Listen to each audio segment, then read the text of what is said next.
मी विशाल महाले, वंचित बहुजन आघाडी धुळे शहर अध्यक्ष। आज या ठिकाणी असंघटित कामगार आमचे लोटगाडी धारक बांधव आणि भगिनी यांचं जे आंदोलन चाललंय की ज्या आग्रा रोडवर ते पारंपरिक पद्धतीने व्यवसाय करतायत, कोणालाही त्रास न देता, कोणत्याही अवैध धंद्यांना पाठिंबा न देता एक चांगलं काम करणाऱ्या या आमच्या हॉकर्सांना या ठिकाणी 1 महिन्यापासून त्यांना त्रास चालू आहे। त्याच्यातून तिथून हाकलून लावलं आहे। त्यांना त्या ठिकाणी धंदे करण्यासाठी त्यांचा जो उदरनिर्वाह आहे त्याच्यावरच आहे, तो चालू राहावा यासाठी त्यांना त्या ठिकाणी परवानगी द्यावी यासाठी वंचित बहुजन आघाडी यांच्या वतीनं त्यांना पाठिंबा दिला आहे। श्रद्धेय बाळासाहेब आंबेडकर यांच्या आदेशाने आम्ही हा पाठिंबा दिला आहे आणि या लढ्यात आम्ही त्यांच्यासोबत कायमस्वरूपी त्यांच्यासोबत आहोत।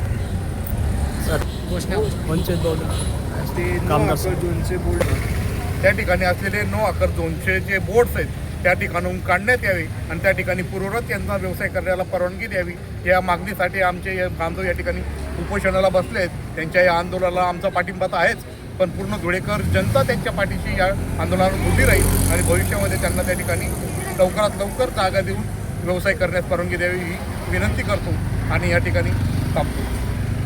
वंचित बहुजन आघाडीचा, असंघटित कामगार युनियनचा, आमच्या या सगळ्याच बांधवांना न्याय मिळावा एवढीच एकदा पुन्हा आम्ही प्रशासनाला विनंती करतो आणि उद्यापासून यांना त्या ठिकाणी आपले व्यवसाय करण्यास परवानगी द्यावी।